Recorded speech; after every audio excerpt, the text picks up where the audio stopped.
우리는 지난주에 첫째 나팔 심판에서부터 넷째 나팔 심판까지 이 말씀을 살펴보았습니다. 이 네 가지 나팔 심판에는 두 가지의 특징이 있었습니다. 하나는 그 심판의 대상이 직접적으로는 자연이었다는 것입니다. 물론 자연이라는 심판에 인하여서 인간의 4분의 1이 죽임을 당하는 고통도 있었습니다. 그리고 또 하나는 3분의 1에 대한 심판이었습니다. 이것은 하나님께서 심판 중에서도 인간들에게 회개할 기회를 주시고 있는 긍휼의 하나님이라는 것을 우리에게 보여주고 있습니다. 하나님께서는 인간들을 심판하실 때에 인간들이 회개할 수 있는 기회를 주십니다. 그러나 인간들은 그 하나님 주신 기회를 잡지 아니하고 끝까지 회개하지 아니함을 통하여서 하나님의 이 종국적인 심판을 받게 되는 것입니다. 우리는 이런 것에 대해서 이스라엘에 대한 하나님의 심판을 통하여 확인할 수가 있습니다. 이스라엘 백성들은 하나님 말씀에 순종하지 아니하고 각종 우상을 숭배하였습니다. 하나님께서는 선지자를 보내서 경고하십니다. 너희들의 죄에서 돌이키라 라고 경고하셨지만 이스라엘 백성들은 선지자의 말을 듣지 않았습니다. 또 심지어 대적하며 죽이기도 하였습니다. 그러나 하나님께서는 끊임없이 선지자들을 보내셔서 이스라엘 백성들에게 회개를 요구하셨습니다. 그런데도 불구하고 듣지 않고 계속해서 우상 숭배와 율법에 대하여 불순종하였습니다. 그래서 하나님께서는 이웃 나라를 통하여서 이스라엘을 공격하게 하십니다. 그래도 듣지 아니하시니까 결국은 북이스라엘은 아수르를 통해서 심판하시고 남유다는 바벨론을 통하여 하나님이 심판을 하셨습니다. 우리 나팔 심판을 통하여서 그것을 확인할 수가 있습니다. 하나님은 회개할 수 있는 기회를 주시지만 회개하지 않을 경우에 더욱더 심각한 심판을 하고 계신다는 것을 우리가 말씀을 통하여 확인할 수가 있습니다. 오늘 본문의 말씀은 다섯째 나팔 심판과 여섯째 나팔 심판이 되어지고 있는 내용을 다루고 있습니다. 우리는 이 심판을 보면서 두 가지의 특징을 볼 수가 있는데 하나는 무엇인가 하면은 하나님의 심판이 더욱더 심해진다는 것을 볼 수가 있는 것입니다. 첫째 나팔 심판에서 넷째 나팔 심판까지는 겨우 6절을 통하여 심판의 내용을 설명하고 있습니다. 그러나 오늘 본문에서는 거의 3배의 분량으로 다섯째 나팔 심판과 여섯째 나팔 심판의 내용을 말하고 있습니다.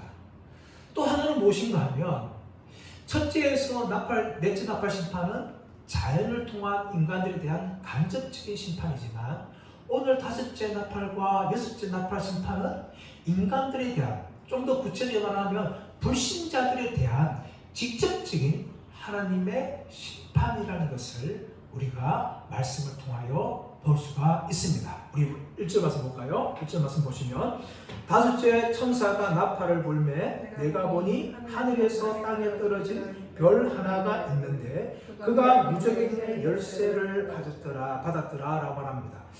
사도 요한이 다섯째 천사가 나팔을 불 때 보았는데 하늘에서 땅에 떨어진 별 하나를 보았다라고 이야기합니다. 이 존재가 무엇인가?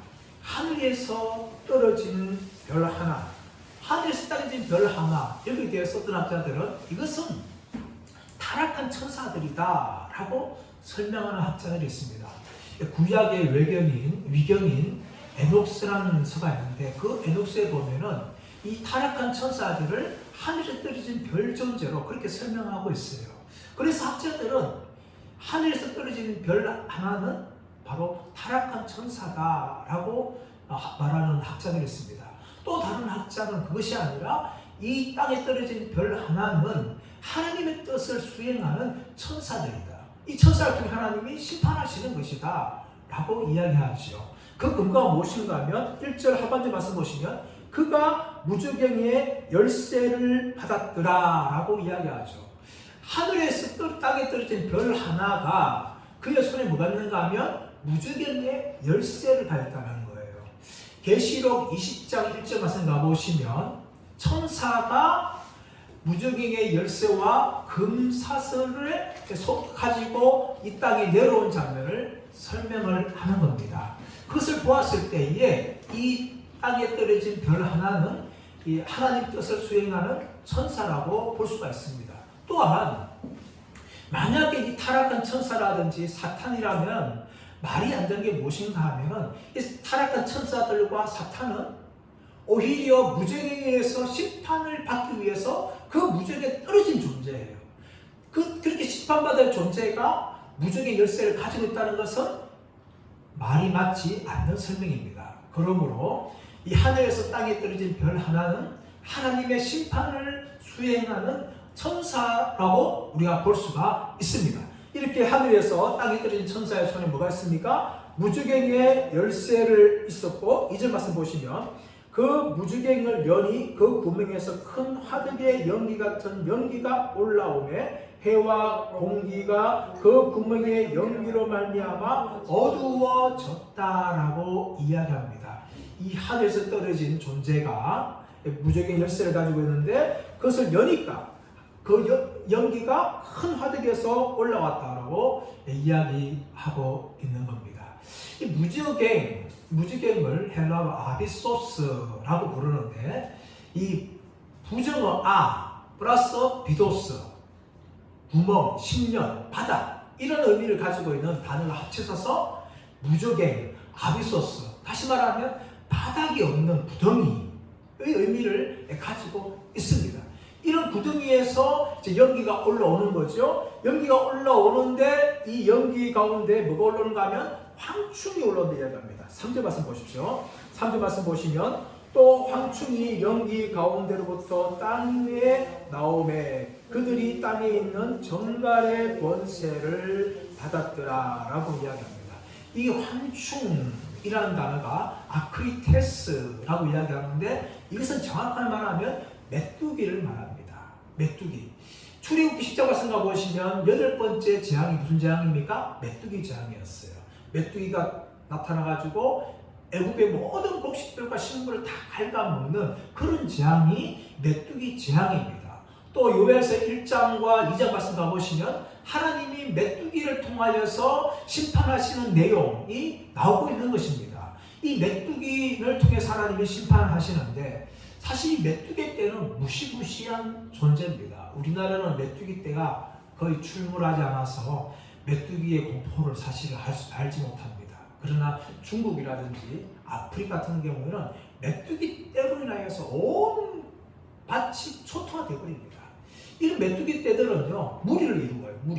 무리를 이루는데 그 폭이 수십 미터 이루고 길이가 무려 많을 때는 6km까지 떼를 이룹니다. 얼마나 많겠습니까?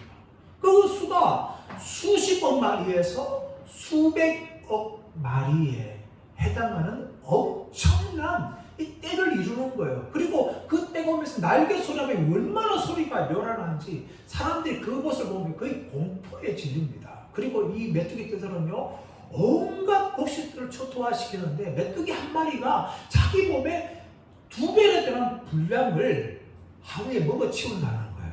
그러니까 수십억 마리, 수백억 마리가 곡식밭에 지나가게 되어지면요 곡식이 남는 것이 없어요. 그게 끔찍한 메뚜기 재앙입니다. 그만큼 메뚜기는 무시무시한 존재인데 이런 메뚜기가 무슨 권세를 가지고 있는가 하면 3절 하반절 말씀 보시면 정갈의 권세와 같은 권세를 가졌다라고 이야기합니다. 혹시 여러분 정갈을 직접 본 적이 있습니까? 저는 직접 본 적이 있습니다. 그리고 직접 제가 그 정갈을 튀긴 것을 먹어본 적이 있어요. 중국에 이제 방문했을 때에 중국 어리시장 갔는데 메뚜기를 튀겨서 파는 거예요. 사실 이게 정갈을 튀겨서 파는 거예요. 이 정갈이 사실 무시무시하지 않습니까? 정갈이 어떻게 생겼습니까? 길이는 10cm 정도 되고 그 꼬리가 올라가는데 그 꼬리가 갈라지죠. 집게 발가락 같이 되어 있어요. 근데 그 집게 발가락에 무시무시한 독을 내뿜는 거죠. 찔리기만 하면은 엄청난 독에서 사람들이 죽을 수 있는 것이 이 정갈의 독이에요. 그렇게 무시무시한 갑각류인데 이 갑각류를 이 중국에서 튀겨서 파는 거예요. 물론 독을 뺐겠죠. 사실 겁이 났어요. 겁이 나서 저는 못 먹고 있었는데 옆에 있는 목사님들이 막 먹기 시작하는 거예요. 그래서 저도 여기를 가지고 주길래 한번 먹어봤어요. 먹었는데 닭고기 맛이 나요. 닭고기처럼 맛있더라고요. 근데 사실은 그 살아있는 정갈은요, 엄청난 독을 가진 갑각류입니다. 사람들이 이 정갈에 쏘기만 하면 죽을 수도 있는 살상력을 가지고 있는 무시무시한 존재인데, 이 황충이라는 존재가 무슨 권세를 가지고 있는가 하면 정갈과 같은 권세를 가졌다라고 이야기합니다. 그렇다면 이 황충의 모양이 무엇일까요? 우리 7절 말씀 가볼까요? 7절 말씀 이하에서 10절 말씀 보시면 황충들의 모양을 설명하는데, 7절 말씀 보시면 황충들의 모양은 전쟁을 위하여 준비한 말들 같다라고 이야기합니다. 이 전쟁을 위하여 준비한 말들, 무슨 말입니까요? 그만큼 기동력 가지고 있다는 거예요. 날개로 메뚜기들이 얼마나 빨리 나르는지 모릅니다. 그런 전투력을 가진 기동력을 가지고 있다라고 이야기하고 있고, 그 머리에 금 같은 관 비슷한 것을 썼다라고 이야기합니다. 그것은 무엇입니까? 불신자들에 대한 통치권을 가지고 있다는 거예요. 더 나아가서 그 얼굴은 사람의 얼굴 같다. 이 사람의 얼굴 같은 강교함을 이야기합니다. 강교함. 8절 말씀 보시면 또 여자의 머리털 같은 머리털이 있다라고 이야기합니다. 이것은 강교함 중에서도 인간들을 성적인 유혹을 통하여 넘어뜨리게 한다는 것이죠. 여자들처럼 접근해가지고 사람들을 넘어뜨립니다. 지금도 이런 마귀들의 전술은요, 지금도 통하고 있어요. 수많은 사람들이 넘어가고 있고, 심지어 목회자들도 이런 마귀의 공격에 의해서 넘어지는 사람들이 너무나 많이 발생하고 있다는 것이죠. 더 나아가서 그 이빨은 사자의 이빨 같고, 사자의 이빨은 뭡니까? 한번 물면, 그 목들이 물면 놔주지 않습니다. 물어가지고 숨을 끌어놓죠. 숨통을 끌어놓아서 죽일 정도 되어야 그제서야 놔주는 거죠. 그만큼 이런 마귀의 이 공격은 강력합니다. 한번 물면은 그 사람을 넘어뜨릴 때까지, 그 사람을 실패시킬 때까지 결코 놓지 않는 존재라는 것을 우리가 오늘 본문 말씀을 통하여 확인할 수가 있는 거죠. 9절 말씀 보시면 철 호심경 같은 호심경이 있고, 이 호심경이 뭡니까? 가슴을 막는 흉배예요. 이 마귀들은요, 또 자신을 공격하는 것을 방어하는 능력을 또 가지고 있다고 얘기합니다. 그 날개들의 소리는 병거와 많은 말들이 전쟁터로 달려 들어가는 소리와 같다라고 이야기합니다. 그만큼 무시무시한 힘을 가지고 인간들을 향하여 공격하는 존재라는 것을 보여주고 있는 겁니다. 10절 말씀 보시면 또 정갈과 같은 꼬리와 쏘는 살이 있어 그 꼬리에는 5달 동안 사람들을 해하는 권세가 있더라라고 이야기하죠. 앞에 이야기했던 것처럼 3절에 나오는 것처럼 정갈과 같은 권세를 가지고 그 꼬리와 쏘는 살이 있어 그 꼬리를 통하여서 5달 동안 사람들을 해하는 권세가 있다라고 이야기합니다. 왜 5달일까요? 이 메뚜기의 생존 기간이 5달입니다. 이런 봄부터 시작해서 늦은 여름까지 5달 동안 이 메뚜기들이 생존을 하는데, 이 생존한 기간이 건기예요. 건기. 식물들이 다 말라버리는 그런 기간에 남은 식물들조차도 초토화시키는 무시무시한 존재가 이 황충들 메뚜기떼라는 겁니다. 그런 권세를 가지고 5달 동안 사람들을 해하는 힘을 가지고 있는 존재들이라는 것이 바로 황충을 이야기하고 있습니다. 이런 황충들이 그러면 어떻게 사람을 공격할까요? 4절 말씀 보십시오. 그들에게 이르시되 땅의 풀이나 푸른 것이나 각종 수목은 해하지 말고 오직 이마에 하나님의 인침을 받지 아니한 사람들만 해하라 하시더라. 이 황충들이요, 무자비하게 공격을 하지만 공격하는 대상이 정해져 있어요. 그 대상이 뭡니까?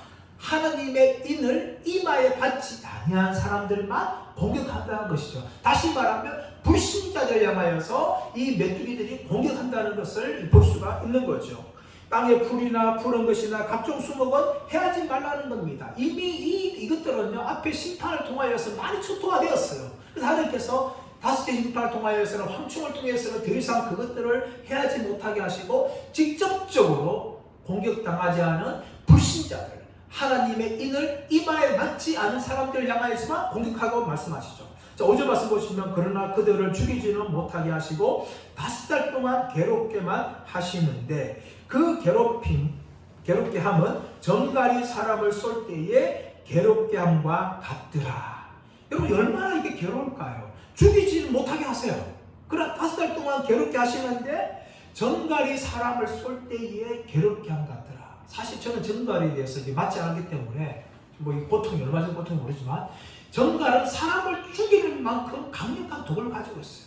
그만큼 사람들을 괴롭힌다는 것이죠. 그런데 이쪽 말씀 보시면 그날에는 사람들이 죽기를 구하여도 죽지 못하고 죽고 싶으나 죽음이 그들을 피하리로다.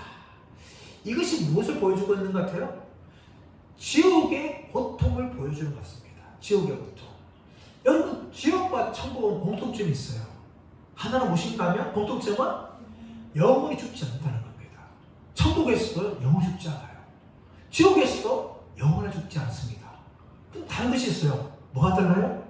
천국은 영원한 기쁨을 누리면서 영원히 살고 지옥에서는 영원히 고통당하면서 죽고 싶지만 죽지 못하는 가운데서 영원히 괴롭힘당하는 것이 지옥입니다. 그것이 바로 천국과 지옥의 대조되는 모습입니다. 이런 모습에 대해서 누가복음 16장에서 예수님께서 부자와 나사로 이야기를 통하여 지옥의 고통에 대해서 설명하죠. 거지 나사로도 죽어서 천국에 가고 부자는 죽어서 어디 갑니까? 지옥에 갑니다. 이 지옥에 갔던 이 부자가 얼마나 괴롭힘 당하며 괴로운가 하면 눈을 들어서 천국에 있는 아브라함과 부자가 거지 나사로를 봅니다. 그리고 아브라함은 무슨 말 합니까? 아버지요 나사로의 손에 물을 찍어서 내 혀를 서늘게 하여 주옵소서. 내가 이 고통 가운데 괴로워 죽겠나이다. 그렇게 말하죠. 그러자 아브라함이 무슨 말 합니까? 얘야 너와 우리 사이에 큰 구렁텅이가 있어서 우리가 너에게도 갈 수도 없고 너희가 우리에게 올 수도 없다 하면서 부자의 요청을 거절합니다. 그 부자는 그 지옥의 고통에서 죽지 못하면서 영원히 괴롭힘 당하는 그런 고통 가운데 처해있다는 것을 예수님께서 부자와 나사로 이야기를 통하여 우리에게 말씀하셨습니다. 지옥이 어떤 곳입니까? 영원히 삽니다. 근데 영원히 사는데 그 영원히 사는 것은 행복과 기쁨과 영원히 사는 것이 아니라 영원한 고통 가운데 사는 것이라는 것이죠. 그러나 죽고 싶어도 죽지 못하는 그런 고통이 바로 지옥이라는 것입니다. 이 황충들을 통하여서 하나님이 그렇게 다섯째 나팔의 심판을 통하여 심판하신다는 것을 6절 말씀에서 우리에게 보여주고 있는 거죠. 사람들이 죽기를 구하여도 죽지 못하고 죽고 싶으나 죽음이 그들을 피해가는 그런 고통을 당한다라고 말씀하고 있습니다. 근데 이런 고통을 당하는 이렇게 고통하는 존재에 대해서 누구냐라고 이야기하고 있는데 11절 말씀 보십시오. 11절 말씀. 그들에게 왕이 있으니 무주갱의 사자라. 히브리어로는 그 이름이 아바돈이요 헬라어로는 그 이름이 아볼루온이더라. 그들에게는 왕이 있으니 무주갱의 사자다. 이 사실은 메뚜기들을 보면 잠언서 이 30 말씀 가보시면 메뚜기들에게는 왕이 없습니다. 왕이 없는데 이 황충들은 그냥 메뚜기가 아니라 영적인 존재들이에요. 그래서 이들을 이끌어오고 있는 왕이 있는데 그 왕이 누군가 하면 아바돈의 사자다. 아바돈의 왕이라고 이야기하고 있죠. 아바돈의 사자입니다. 근데 그 히브리어로는 아바돈은 멸망이라는 의미예요. 헬라어로는 그 이름을 아볼루온, 이것도 멸망이라는 건데 이 아볼루온은 아폴리니에서 온 단어예요. 이 아폴리니를 멸망시키다 라는 동사인데 여기서 온 파생 명사가 아볼루온입니다. 이 아볼로에 대해서 어떤 학자들은 이것은 아폴로 신을 빙자한 것이다 하면서 이야기하는데 이 도미티안 황제가 자신을 아폴로 신의 화신이라고 얘기했어요. 그래서 그 도미티안 황제를 조롱하기 위해서 이 아볼루온이라고 이제 설명을 하는 것이죠.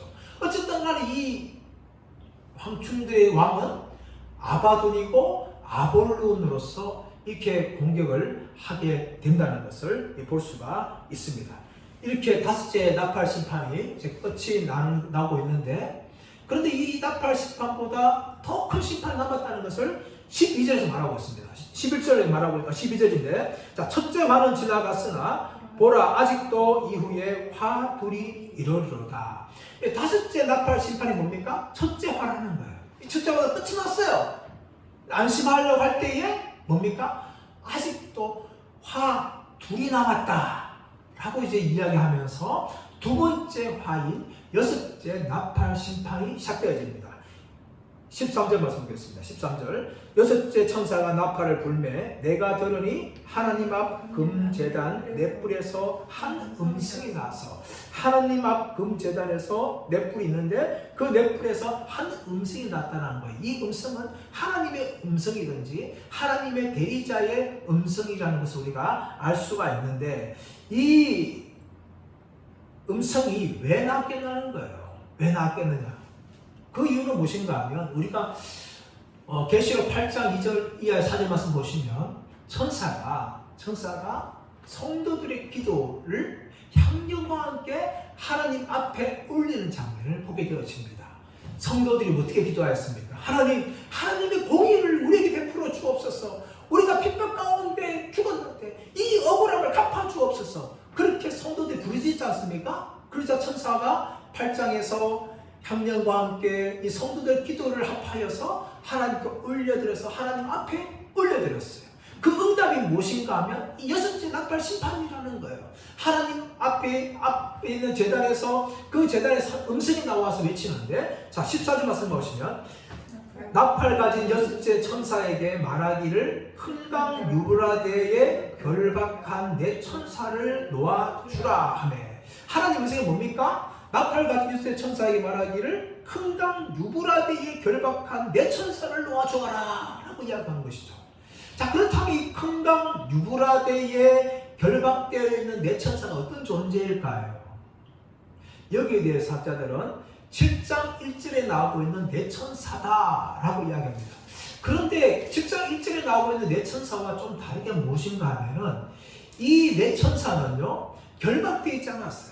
땅 사방에 있었는데 모퉁이에 있었는데 거기서 서 있었습니다. 또 서 있었고 7장에 나오고 있는 내 천사는 땅에 파괴적인 바람을 불지 못하도록 막고 서 있던 존재였어요.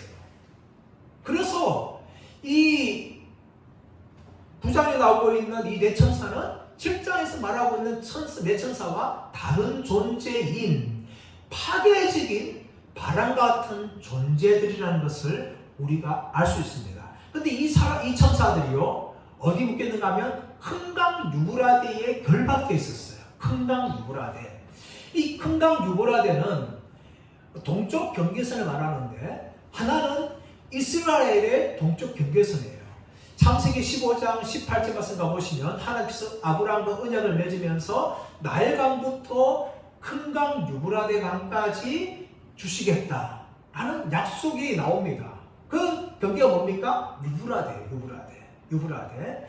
그래서 하나님께서는요, 이 큰강 유브라데 동쪽에 있는 나라들인 아수르라든지 바벨론이라든지 페르시아 같은 나라들을 들어가지고 이스라엘을 멸망시키는 그런 존재로 하나님이 사용했는데 그것이 바로 큰강 유브라데 경계가 된다는 거예요. 또 하나는 무엇인가 하면 로마 제국의 동쪽도 이 큰강 유브라데가 있는데 그 큰강 유브라데 너머쪽 보면 파르티아 제국이 있어요. 이 파르티아 제국이 두 번에 걸쳐서 로마를 공격해서 로마가 굉장한 어려움을 당하고 있는데 이 파르티안 불사들은 로마에게 무시무시한 존재였어요. 그러므로 이 큰강 유브라데에 결박됐다는 것은 이 천사들이 지금 심판하는 존재라는 것을 볼 수가 있어요. 이들이 풀려지게 되어지면 이제 큰 재앙이 임하게 된다는 것을 이야기하는데 자 15절 말씀 보시면 내 천사가 놓였으니 그들은 그 연, 월, 일시에 이르러 사람 3분의 1을 죽이기로 준비된 자들이더라.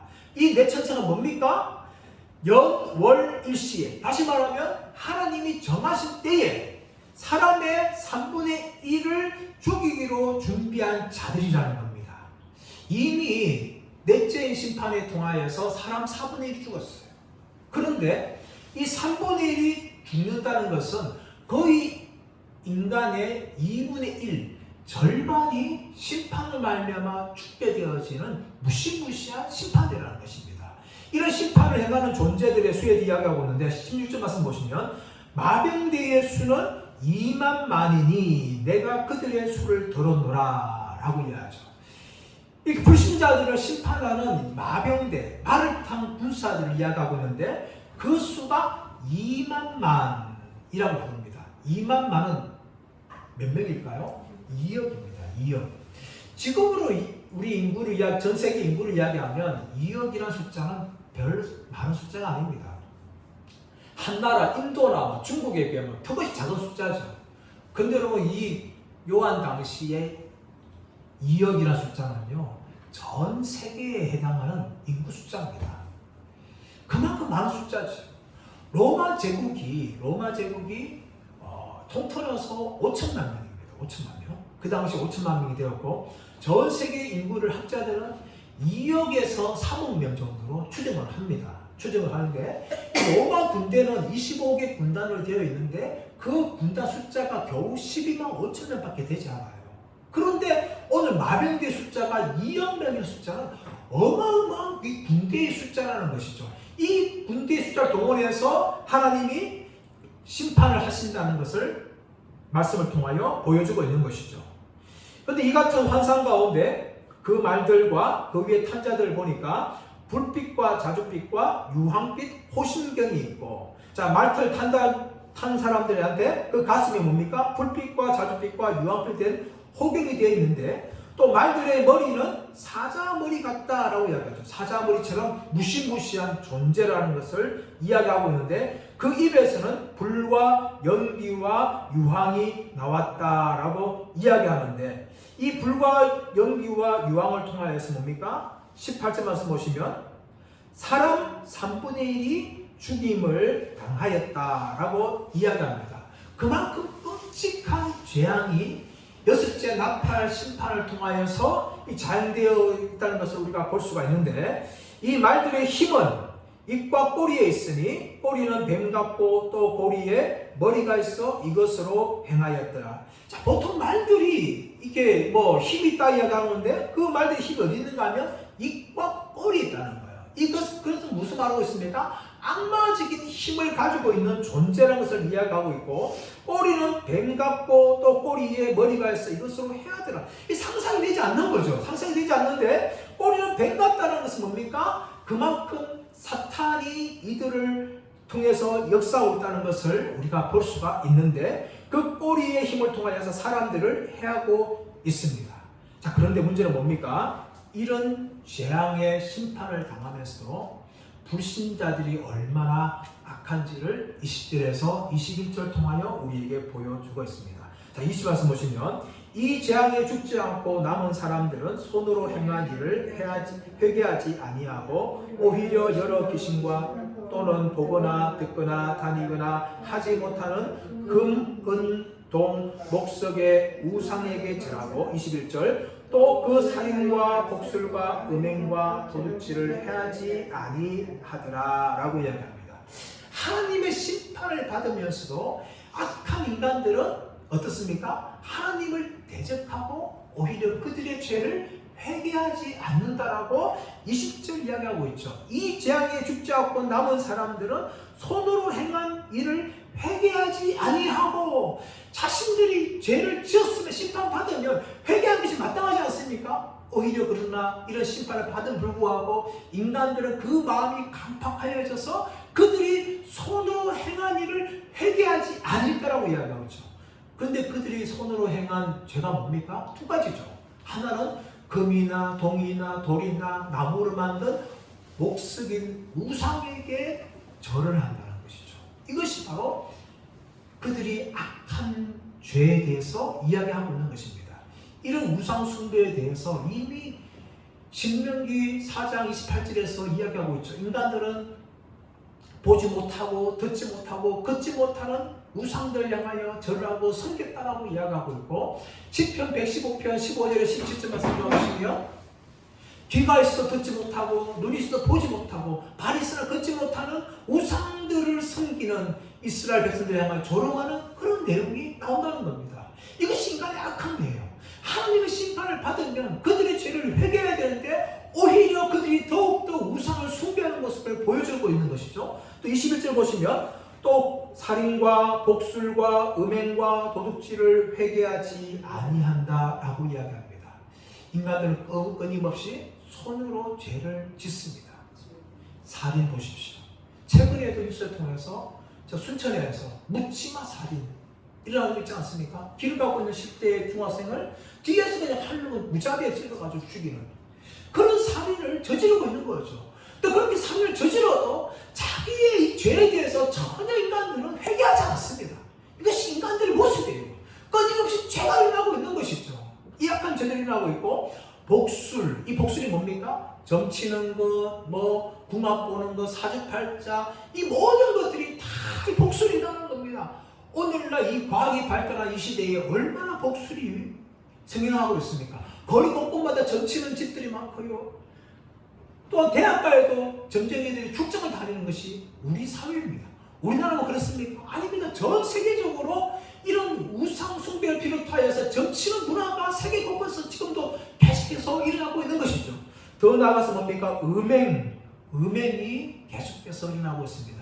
이 음행이 교회 안에 침투해가지고 많은 목사님들 또 중직자들이 넘어져 교회가 이 음행 때문에 시험이 되는 것이 얼마나 많습니까? 교회만 그렇습니까? 온 세상을 보십시오. 직장에서도 직장 오피스 와이프를 두고 있고 또 가는 곳곳마다 은밀하게 죄를 징하는데 우리나라는 이 간통죄가 사라졌어요. 그러다 보니까 더 이 죄들이 음행죄들이 착고라는 것이 우리나라예요. 그것뿐만 아니라 동승의 죄가 얼마나 지금까지 극성이 발생하고 있습니까? 더 나아가서 말씀하시면 도둑질을 회개하지 아니하였다. 이 도둑질도 고급화되는 거죠. 상표도 등록을 또 하게 되어지고 또 기술을 빼돌려 남에 팔게 되어지고 이런 일들이 이제 화듯하게 일어나고 있는데 문제는 무엇인가 하면 이런 악한 일을 행하면서도 하나님의 심판을 받음에도 불구하고 그들이 결코 회개하지 아니하는 모습을 보여주고 있습니다. 이것이 인간들의 모습이에요.